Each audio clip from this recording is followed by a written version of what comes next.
Hello दोस्तों, आज हम एलसीएम और एचसीएफ निकालना सीखेंगे जो मैथ्स के लिए बहुत इंपॉर्टेंट है। एलसीएम का फुल फॉर्म होता है लोएस्ट कॉमन मल्टीपल। इसे हम हिंदी में लघुत्तम समापवर्तक भी कहते हैं।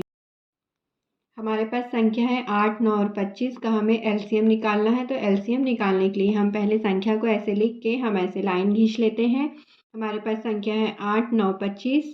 तो अब हम इसे ऐसे भाग देते हैं कि जो संख्या सबसे छोटी है पहले हम उससे शुरू करेंगे, जैसे 2, 3, 4, 5। जैसे कि अब हम इसमें देखेंगे कि दो से किस किस में भाग चला जाता है। तो जैसे 8 में चला जाएगा तो हम पहले दो दो ही लिखेंगे, जैसे कि 2 लिखे, 4 बार भाग जाएगा, 9 में भाग नहीं जाएगा, 25 में भी भाग नहीं जाएगा, तो इसे हम ऐसे ही लिख देंगे। अभी फिर 4 में 2 का भाग जाएगा तो हम 2 लिखेंगे, फिर 9 लिखेंगे, फिर 25 लिखेंगे। हमें पहले यहाँ पे बड़ी संख्या नहीं लिखनी है, पहले हमें सबसे छोटी संख्या लिखनी है। अब फिर हम 2 का लिखेंगे। अब हम यहाँ पे 2 का एक बार भाग जाएगा, 9 और 25। तो दोस्तों हम इसमें ऐसा भी नहीं कर सकते हैं कि जैसे यहाँ 8 लिखा है तो हम यहाँ 2 2 3 बार क्यों लिखें, हम डायरेक्ट 8 से भी तो भाग दे सकते हैं। पर ऐसा नहीं करते, पहले छोटी संख्या से स्टार्ट करते हैं, क्योंकि हो सकता है कि यहाँ पे 9 है, 9 का भाग नहीं जा रहा है 2 में। तो हम ऐसा मतलब, और जो दूसरा क्वेश्चन है उसमें ऐसा हो सकता है कि हो सकता है यहाँ पे 6 लिखा रहता, तो 2 का भाग 8 में भी चला जाता, 6 में भी चला जाता। इसलिए हम यहाँ डायरेक्ट 8 नहीं लिख सकते, पहले छोटी छोटी संख्या से स्टार्ट करते हैं। अब यहाँ जैसे 9 है तो अब हम पहले 3 का भाग देंगे। कितने बार जाएगा बताइए? 3 बार जाएगा। हम इसको 25 ऐसे ही लिख देंगे। यहाँ से फिर से 3 का हम भाग देंगे तो 1। अब 25, 25 में अब किसका भाग जाएगा? 3 का तो जा नहीं रहा। ठीक है, तो अब हम क्या लिखेंगे? 5। हम डायरेक्ट 25 भी नहीं लिख सकते, हम बड़ी संख्या से शुरुआत नहीं करेंगे, हम एलसीएम निकालने के लिए छोटी संख्या से शुरुआत करेंगे। तो यहाँ 5 आया तो हम इसे ऐसे ही लिखते जाएंगे, 5 बार भाग जाएगा। अब हम यहाँ 5 लिखेंगे तो 1। हमें जब तक भाग देना है जब तक आखिरी में एक एक एक प्राप्त ना हो जाए, मतलब पूरी संख्या का पूरी संख्या जो हमारे पास लिखी हुई है 8, 9 और 25, इसे हम जब तक भाग देंगे जब तक कि हमें लास्ट में एक हमें प्राप्त ना हो जाए। अब हम इसे कैसे लिखेंगे? अब जो हमारे पास ये जो गुणनखंड आए हैं, अब हम इसे लिखते हैं 2 इंटू 2 इंटू 2 इंटू 3 इंटू 3 और ये 5 इंटू 5। अब हमें एलसीएम निकालना है, तो हम एलसीएम कैसे निकालते हैं? अब हम इन सब का गुणा कर देंगे। या तो आप डायरेक्ट ऐसे 2 दूनी 4, 4 दूनी 8 ऐसा करें, या तो फिर हम इसे ऐसे भी लिख सकते हैं कि 2 की पावर 3, 3 की पावर 2 और 5 की पावर 2। देखिए दोस्तों, मैंने आपसे पहले भी कहा था जब मैं वीडियो स्टार्ट कर रही थी कि आपको वर्गमूल और घनमूल याद करने हैं। अब यहाँ पे ये काम आया, ये तो अभी छोटी संख्या है। आज मैं फिर कहूँगी कि आप वर्गमूल और घनमूल याद करिए, क्योंकि अभी हमारी मैथ्स जैसे जैसे हम अगले लेसन में जाएंगे तो स्टेप्स बढ़ते जाएंगे, थोड़े कठिन क्वेश्चंस आते जाएंगे, लेकिन हमें पहाड़े और वर्गमूल और घनमूल याद होगा तो हम उसे इजी वे में करेंगे। अब हमें यहाँ गुणा करने की ज़रूरत नहीं है, जैसे हमें पता है कि 2 का क्यूब 8 होता है तो हम 8 लिख देंगे, और 3 का जो वर्ग है वो 9 होता है तो हम 9 लिख देंगे। और 5 का वर्ग कितना होता है बताइए आप? 5 का वर्ग होता है 25। अब हम इन तीनों को गुणा करेंगे तो ये तीनों का गुणा करने पे हमें आंसर मिलेगा। जैसे हम डायरेक्ट यहाँ पे ऐसा भी कर सकते हैं कि इसका गुणा इसमें ना करके 25 आटे कितना हुआ, हम ऐसे लिख सकते हैं कि 200, और 200 गुणा 9। सब देखिए दोस्तों, गुणा करने की अपनी अपनी ट्रिक होती है, कोई कैसे करता है कोई कैसे करता है। जैसे मैंने 25 में 8 का गुणा करके 200 निकाली, कई बच्चे 8 में 9 का गुणा करके फिर 25 करेंगे। ठीक है, अब यहाँ से ये 9 दूनी 18, ये जो 1800 आया ये हमारा एलसीएम आया, ये हमारा आंसर हुआ। ठीक है, तो हम ऐसा लिखेंगे कि 8, 9 और 25 का जो एलसीएम होगा वो 1800 होगा। मैं आपको दो संख्या का एलसीएम निकाल के बताती हूँ। जैसे कि हमारे पास संख्या है 12 और 16।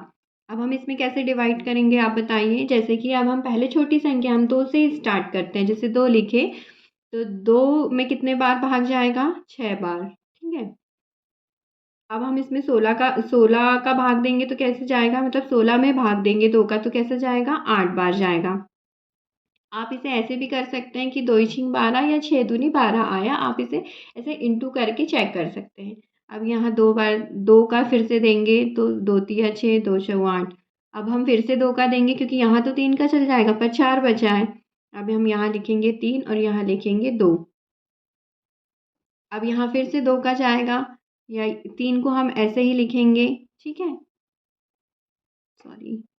अब हम लिखेंगे 3 का भाग जाएगा, तो यहाँ 1 और यहाँ 1, ठीक है। अब यहाँ हमें 1 मिल गया है, तो अब हम आगे भाग नहीं देंगे।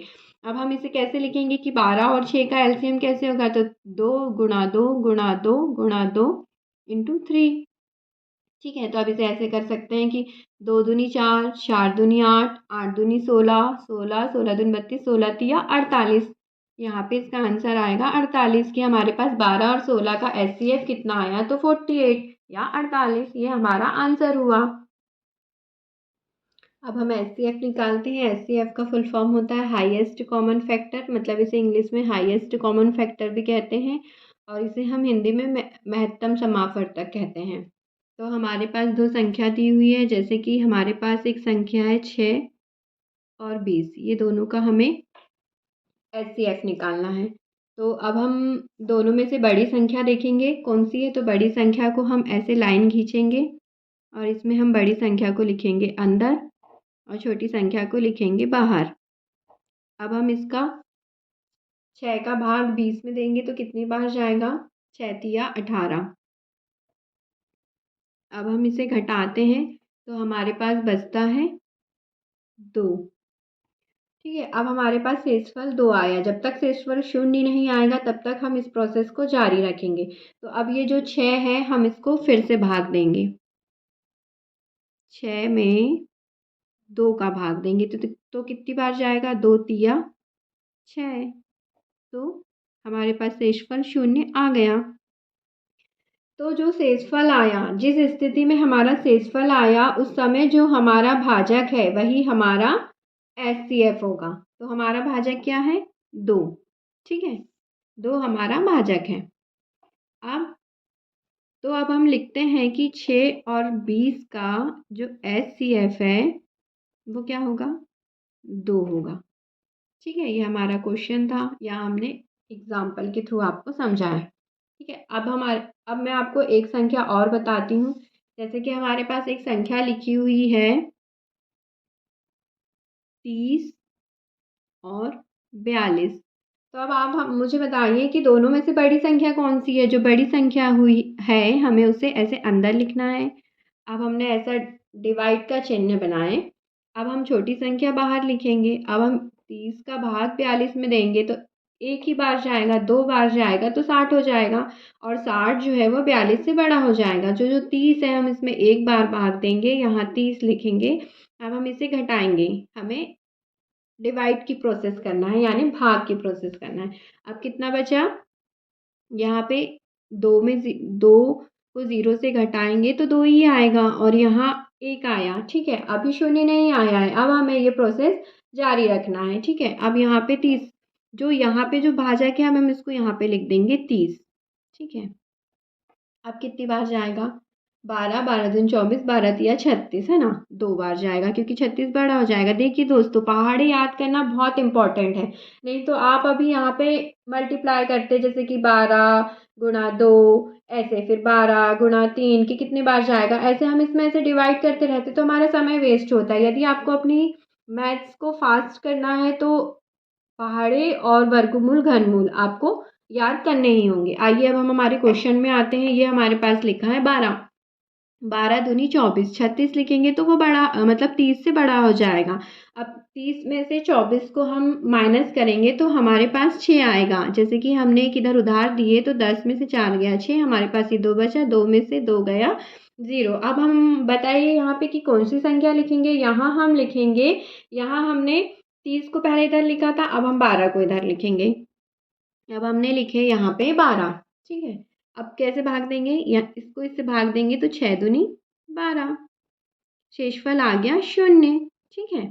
तो जो लास्ट में जब शेषफल 0 आया, जो हमारा जैसे यहाँ जब 0 आया था तो भाजक 2 था तो दोनों का एचसीएफ 2 आया, ठीक है। वैसे ही यहाँ पे जब हम भाग दे रहे हो जिस कंडीशन में 0 आया तो मतलब कौन सी संख्या से भाग दिए तो 0 आया, तो हमने 6 से भाग दिए तो 0 आया। तो हमारा जो 30 और 42 का जो एचसीएफ है वो क्या आएगा हमारे पास, वो आएगा ये वाली संख्या 6। जो लास्ट में हम जिससे भाग दे रहे हैं वह हमारा HCF होगा वह हमारा जो संख्या दी हुई है उसका आंसर होगा। उम्मीद है दोस्तों आपको समझ आया होगा। यदि आपको समझ आ रहा है या कोई दिक्कत है तो मुझे प्लीज़ कमेंट करके बताइए। और यदि आपको मेरे वीडियोज़ अच्छे लग रहे हैं तो मेरे चैनल को लाइक शेयर एंड सब्सक्राइब करें। Thank you for watching my video.